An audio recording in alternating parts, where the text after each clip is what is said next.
Pemerintah Cina melayangkan protes resmi atas insiden penembakan dan penangkapan kapal nelayan mereka oleh TNI AL di perairan Natuna. Menteri Luar Negeri Retno Marsudi juga telah berkoordinasi dengan sejumlah pihak terkait masalah ini. Protes keras dan nota juga disampaikan kepada pemerintah Cina karena kapal nelayan yang memasuki wilayah Indonesia dan mengambil ikan secara ilegal. Apa yang dilakukan oleh TNI Angkatan Laut merupakan bagian dari pelaksanaan law enforcement kita dalam melaksanakan hak berdaulat di zona ekonomi eksklusif Indonesia. Mengenai tuduhan adanya ABK yang terluka, saya sudah melakukan komunikasi baik dengan Pangap maupun dengan Kasal, disampaikan bahwa tidak ada ABK yang terluka. Ahli Hukum Laut Internasional Hashim Jalal menilai Cina seakan sedang menguji konsistensi Indonesia dalam berkomitmen melaksanakan hukum di wilayah lautnya. Tindakan nelayan Cina tersebut beresiko menimbulkan ketegangan di antara dua negara. Setiap yang memasuki wilayah laut negara lain harus memiliki kerjasama antara kedua belah pihak.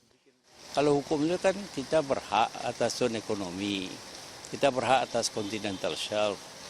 Atas zona ekonomi itu artinya ikannya kita punya. Nah, kita berhak melakukan penelitian ilmiah, penelitian lingkungan dan segala macam di situ. Dan kalau orang mau mengambil ikan dan segala macam itu harus ada understanding dan agreement dengan kita.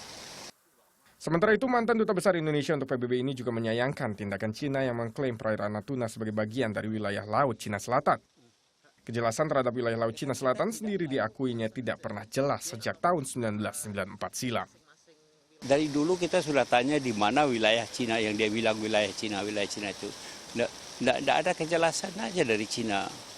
Padahal sudah 20 tahun lebih kita bertanya kepada Cina itu. Hashim menambahkan, kekuatan keamanan laut Indonesia perlu ditingkatkan lagi. Hal ini untuk menjaga hak-hak di laut bagi warga negara Indonesia. Jumat lalu, TNI Angkatan Laut menangkap 1 dari 12 kapal ikan asing berbendera Cina di Laut Natuna.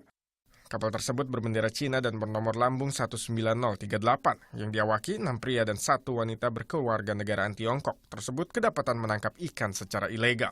7 ABK dibawa ke Lanal Ranai untuk dimintai keterangan. Penangkapan kapal Cina hanya selang beberapa pekan setelah TNI Angkatan Laut menangkap kapal Cina Kua Peiyu yang juga mencuri ikan di perairan Natuna. Tim Liputan melaporkan untuk NET.